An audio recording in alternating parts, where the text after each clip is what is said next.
জান্নাত এক পবিত্র জায়গা, আর পবিত্র মানুষেরাই সেই জান্নাতের মধ্যে প্রবেশ করবে।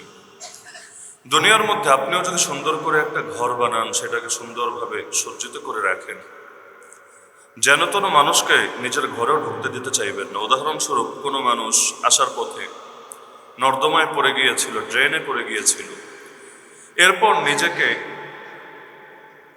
পরিষ্কার করতে পারে নাই, পরিচ্ছন্ন করার সুযোগ মেলে নাই, ওই অবস্থায় আপনার ঘরের সামনে এসে হাজির হয়ে গেছে।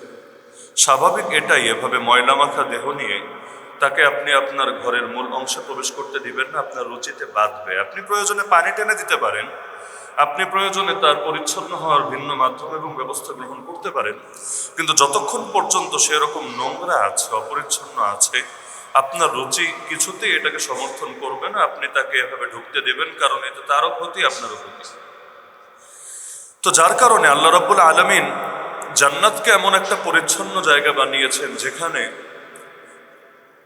কোনো ধরনের নোংরামি, কোনো ধরনের অপরিচ্ছন্নতা ন্যূনতম পরিমাণও থাকবে না। এমনকি দুনিয়ার মধ্যে মানবীয় যে বিষয়গুলো থাকে, মানুষ থুতু ফেলে, মানুষের শরীরে ঘামে, সেখান থেকে দুর্গন্ধ বের হয়, বিভিন্ন ধরনের হালত যেগুলো থাকে, নারীদের মাসিক হয়, পুরুষ মানুষেরও ঠান্ডা লাগে, নাকের মধ্যে সর্দি হয়, কত কিছু হয়। জান্নাত আল্লাহ রাব্বুল আলামিন এমন বানিয়েছেন সেখানে এই জিনিসগুলো পর্যন্ত থাকবে না। এত পবিত্র, এত সুন্দর, এত পরিচ্ছন্ন পরিবেশ আল্লাহ সেখানে গড়ে দিয়েছেন। তো গুনাহ জিনিসটাই এমন, গুনাহটা গান্ধেগি এবং গুনাহের মধ্যে দুর্গন্ধ দিয়ে ভরা। যদিও দুনিয়াতে এটা দেখা যায় না, বোঝা যায় না, অনুভব করা যায় না, কিন্তু বাস্তবে প্রতিটা নেক আমলের মধ্যে এক ধরনের সুগন্ধি থাকে, আর গুনাহের মধ্যে দুর্গন্ধ থাকে। আল্লাহ তাআলা কোরআনে সূরা তাওবায় মুশরিকদেরকে নাপাক বলে উল্লেখ করেছেন, ইন্নামাল মুশরিকুনা নাজাস, নিশ্চয়ই মুশরিকরা হলো নাপাক। এই নাপাকের কারণে আল্লাহ বলে দিলেন, ফালা ইয়াকরাবুল মাসজিদাল হারাম বাদা আমিহিম হাদা। যেই বছরে আয়াতটা নাজিল হলো, আল্লাহ বললেন এই বছরের পরে তারা যাতে মসজিদে হারামের ধারে কাছেও না আসে।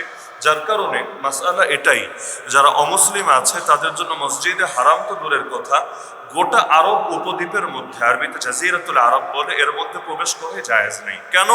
তাদের গায়ে হয়তো নাপাকি লাগা নাই, কিন্তু এই কুফর আর শিরিক জিনিসটাই এমন নাপাকি যে আত্মিকভাবে তারা সকলেই নাপাক, সকলেই গান্ধা, সকলেই নোংরা। সুতরাং তারা যদি পবিত্র ভূমিতে প্রবেশ করে, এর দ্বারা এই ভূমির পবিত্রতা লঙ্ঘন হয়, এর মানহানি হয়, এর মর্যাদা ক্ষুণ্ণ হয়। এমনকি যে কাদিয়ানিরা এখনো পর্যন্ত মুসলিম পরিচয় নিয়ে ঘোরে এবং হজ ওমরার ভিসা লাগিয়ে সৌদি আরবে চলে যায়, এর দ্বারা এই পবিত্র ভূমির মানহানি হয় এবং গোটা মুসলিম উম্মা, তাদের সংখ্যা যতই হোক না কেন, এই গোটা মুসলিম উম্মার কাঁধে একটা দায় চেপে যায়। যাদের জন্য এখানে প্রবেশ করাই জায়েজ নাই, তারা শুধু প্রবেশ করছে না, দিনের পর দিন থাকছে, মসজিদে হারামে যাচ্ছে, রওজায়ে আতহারের সামনে যাচ্ছে। নবীর সামনে যারা বেয়াদবি করে, তারা নবীর রওজার সামনে যাবে। এর চাইতে বড় আফসোস এবং লজ্জা একটা মুসলিম জাতির জন্য কি হতে পারে? তো কাদিয়ানীদেরকে অমুসলিম ঘোষণা দেওয়ার যে অনেকগুলো কারণে জরুরি, তার মধ্যে আমি মনে করি এটাও অন্যতম।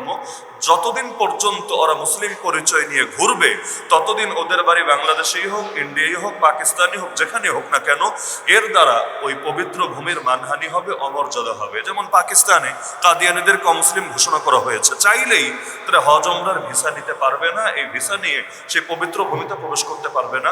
তো স্বাধীনতার 53 বছর অতিবাহিত হয়ে গেল, আমাদের কপাল পোড়া, আমাদের জন্য লজ্জাজনক ব্যাপার, এখনো পর্যন্ত এই অমুসলিমগুলোকে আমরা মুসলিম পরিচয় ব্যবহার করা থেকে বিরত রাখতে পারলাম না। তো বলছিলাম, জান্নাত পবিত্র জায়গা, পবিত্ররাই সেখানে প্রবেশ করবে। তো পবিত্র দুই রকম, এক হলো যারা দুনিয়াতেই নিজেদেরকে পবিত্র বানিয়ে নিয়েছে, তাদের মধ্যে ঈমানের পবিত্রতাও আছে, নেক আমলের পবিত্রতাও আছে। আর গুনাহ টুকটাক তো সবার দ্বারাই হয়ে থাকে, কিন্তু গুনাহগুলোকে আল্লাহ তাআলা মাফ করে দিয়েছেন। সগীরা গুনাহ, এগুলো মাফ হওয়া তো সহজ, নেক আমলের দ্বারাই ধীরে ধীরে ঝরতে থাকে। যেমন এই যে আজকে জুমায় আসলেন, আবার গত জুমায় এসেছিলেন, মাঝখানে এক সপ্তাহ যত সগীরা গুনাহ হয়েছে, হাদিসের মধ্যে আছে এই জুমার মাধ্যমে সাপ্তাহিক সগীরা গুনাহ আল্লাহ আমল নামা থেকে দূর করে দেন। একইভাবে যে উজু করে মসজিদে ঢুকলেন, বাসা থেকে উজু করেন বা মসজিদে এসে উজু করেন, উজু করে যে প্রবেশ করলেন, যেই যেই অঙ্গ ধৌত করেছেন, সেখানে যত সগীরা গুনাহগুলো ছিল, উজুর মাধ্যমে এগুলো ধুয়ে ধুয়ে পড়ে গেছে। তো সগীরা গুনাহগুলো দূর করা অনেক সহজ। আল্লাহ তাআলা বিভিন্ন নেক আমলের মধ্যে পাওয়ার রেখে দিয়েছেন, একদিকে বান্দা আমল করে আর একদিকে সগীরা গুনাহ ঝরতে থাকে। এভাবে যদি আল্লাহ সহজ না করতেন, বড় ঝামেলা ছিল। কারণ সগীরা গুনাহের পরিমাণ একদিকে অনেক বেশি, তার মধ্যে আবার অধিকাংশ মানুষের এলেমই নাই সগীরা গুনাহ আসলে কোনটা কোনটা। তাহলে এগুলো খুঁজে খুঁজে তওবা করা জটিল ব্যাপার ছিল, কিন্তু আল্লাহ বড় সহজ করে দিয়েছেন। আর কবিরা গুনাহ যদিও তওবা না করলে মাপ পাওয়াটা জটিল, কিন্তু তওবা করতে কি লাগে? কিছুই তো লাগে না, খালি লজ্জিত হবে অতীতে যা করেছে এর ব্যাপারে লজ্জিত আল্লাহর কাছে, আগামীতে করবে না এই মর্মে প্রতিজ্ঞাবদ্ধ আল্লাহর কাছে, ব্যাস এটাই তো তওবার মূল কথা। এমনকি আরবিতে যদি আস্তাগফিরুল্লাহ বলতে নাও পারে এমন কোন মানুষ যে হয়তো আরবি এই শব্দটাও পারে না, হতে পারে কোন মূর্খসূর্খ মানুষ এই শব্দটাও জানে না, তাই বলে তার তওবার দরজা বন্ধ, বিষয়টা এমন না। তওবার সম্পর্ক এই বাক্যের সাথে না, না হলে বোবা অর্থ কোনোদিন তওবা কপালে যুক্ত না। তওবার সম্পর্ক দিলের সাথে। অন্তরে যদি গুনাহের ব্যাপারে লজ্জিত হয় এবং আল্লাহর কাছে অতীতের ব্যাপারে কায়মনোবাক্যে ক্ষমা প্রার্থনা করে আর আগামীতে করবে না এই মর্মে প্রতিজ্ঞাবদ্ধ যে আল্লাহ আমি সজ্ঞানে জেনে বুঝে করবো না ইনশাআল্লাহ, তোমার সাথে প্রতিজ্ঞা করছি, ব্যাস এই তিনটা জিনিস যদি পাওয়া যায় কারো ভেতরে, এটাকেই তওবা বলে। তওবা করতে দেরি, আল্লাহ তাআলা মাফ করতে দেরি না। ওয়াতুবু ইলাল্লাহি জামিআন আইয়ুহাল মুমিনুন লাআল্লাকুম তুফলিহুন। আল্লাহ বলেন হে ঈমানদাররা সকলে তওবা করো আল্লাহর কাছে। তওবা মানেই হলো কামব্যাক করা, ফিরে আসা, প্রত্যাবর্তন করা, যে ছিলা তো আল্লাহরই কাছে কিন্তু আল্লাহকে ছেড়ে কই চলে গেলা তুমি, ফিরে আসো, আবারও ফিরে আসো আল্লাহর কাছে। তো সন্তান মায়ের কাছে ফিরে গেলে মা যেমন খুশি হয়, হাদিসে আছে বান্দা যখন তওবা করে আল্লাহ এর চাইতে বহুগুণ বেশি খুশি হয়।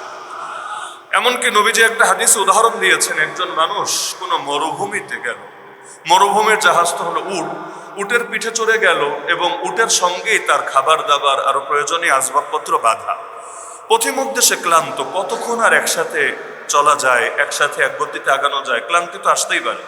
সে ক্লান্ত হওয়ার কারণে উট থেকে নেমে কোনো গাছের ছায়ায় বিশ্রাম করলো। মরুভূমিতে গাছ পাওয়া তো জটিল, দুই চারটা যা আছে কোনো একটা গাছের ছায়ায় গিয়ে সে বিশ্রাম করতে শুরু করলো। এর তো এমত অবস্থায় তার ঘুম আসলো, ঘুম থেকে উঠে দেখে উটও নাই, উটের সঙ্গে বাঁধা পানি খাবার আসবাবপত্র কিছুই নাই। কতটা পেরেশান হবে, কারণ মরুভূমি এত বিস্তৃত থাকে কখনো কখনো যে এখান থেকে যদি হেঁটে সে পার হতে চায় কোনোদিন হয়তো আর পার হতে পারবে না, লাশ হয়ে পড়ে থাকবে, কেউ তার জানাজাটাও হয়তো আদায় করবে না।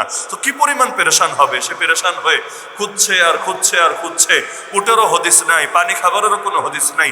এভাবে পেরেশান হতে হতে কয়েক ঘন্টা খোঁজার পর আবার ঘুমিয়ে গেল সে ক্লান্তির কারণে। ঘুম থেকে উঠে দেখলো সামনে উটও হাজির, উটের সঙ্গে যা কিছু বাধা ছিল সব হাজির। এতে বান্দা কত খুশি হবে, কারণ বলতে গেলে একরকম নিশ্চিত মৃত্যুর হাত থেকে সে ফিরে এসেছে, আবারও নতুন করে বোনাস লাইফ পেয়েছে। তো আল্লাহ রসুল বলেন এতে সে যত খুশি হয়, বান্দা যখন আল্লাহর থেকে দূরে সরে যায় পুনরায় তওবার মাধ্যমে কামব্যাক করে আসে, আল্লাহ রব্বুল আলামিন এর চাইতেও বেশি খুশি হয়। তাহলে আল্লাহ তো চানই এটা বান্দা তওবা করুক, এবং প্রত্যেক শ্রেণীর তওবা আলাদা। যে কুফরে জড়িত আছে কুফর থেকে তওবা করবে, যে কবিরা গুনাহে জড়িত আছে কবিরা গুনাহ থেকে তওবা করবে, যে আল্লাহর হক নষ্ট করে এটা থেকে তওবা করবে, যে বান্দার হক নষ্ট করে সেটা থেকে তওবা করবে, যার কবিরা গুনাহ নাই সগীরা থেকে তওবা করবে, যার এটাও নাই সে অলসতা আর উদাসীনতা থেকে তওবা করবে, যার ওইটাও নাই সেও তওবা করবে কি থেকে? যেভাবে তওবা করতেন আল্লাহ রাসূল সাল্লাল্লাহু আলাইহি ওয়াসাল্লাম। কেন? একটা ব্যাখ্যা হলো এটা, নবীজিকে প্রতিটা মুহূর্তে আল্লাহ তার মাকাম বাড়াতেই থাকেন, বাড়াতেই থাকেন, বাড়াতেই থাকেন। মানে আগের দিন তার মাকাম যা ছিল পরের দিন তার মাকাম এক থাকে না, বরং আরো বাড়তে থাকে। আর আল্লাহর মর্যাদার কোনো শেষ নাই, আল্লাহ মর্যাদা দিতেই থাকে, দিতেই থাকে। তো ওই যে প্রত্যেক পরবর্তী সময় আগের হালতের দিকে তিনি যখন তাকান, যদিও সেটাও পুণ্যের হালত, নেকির হালত, কিন্তু আগেরটার চাইতে তো একটু নিচে, একটু ডাউন। দুনিয়াতে ক্ষমতায় পার্থক্য থাকে, যে কমিশনার সেও ক্ষমতাধর, আবার যে একটা এমপি মেয়র সেও ক্ষমতাধর, যে প্রধানমন্ত্রী সেও ক্ষমতাধর, যে বিশ্ব নেতা সেও ক্ষমতাধর, কিন্তু সব স্তর তো এক না, স্তরগত পার্থক্য আছে। তো নবী যখন পরবর্তী স্তরে যান, আগের স্তরের দিকে তাকিয়ে ওইটা থেকে তওবা করেন আল্লাহর কাছে, যে আল্লাহ আমি যে একটু আগে এই হালতে ছিলাম এটা থেকেও তোমার কাছে তওবা করলাম, তুমি এটাকেও মাফ করে দাও। তো প্রতিটা স্তরে তওবা আলাদা, এজন্য আল্লাহ সবাইকে তওবা করতে বললেন। তো জান্নাত যেহেতু পবিত্র জায়গা, এজন্য প্রতিটা মানুষের জন্য করণীয় হলো আবশ্যিকভাবে নিজেকে পবিত্র করা। কারণ দুনিয়াতে যদি নিজেকে পবিত্র করে নেয় তাহলে অতি সহজেই জান্নাতে প্রবেশ করবে, আর যদি এটা না করে তাহলে আল্লাহ তাআলা জাহান্নামের আগুনে পুড়িয়ে পুড়িয়ে খাঁটি করে পবিত্র করে এরপর হয়তো তাকে জান্নাতে দেবেন। কারণ ঈমান যদি কারো ভেতরে থাকে জান্নাতে যাবেই যাবে, এটাই আমাদের ঈমান, আমাদের আকীদা।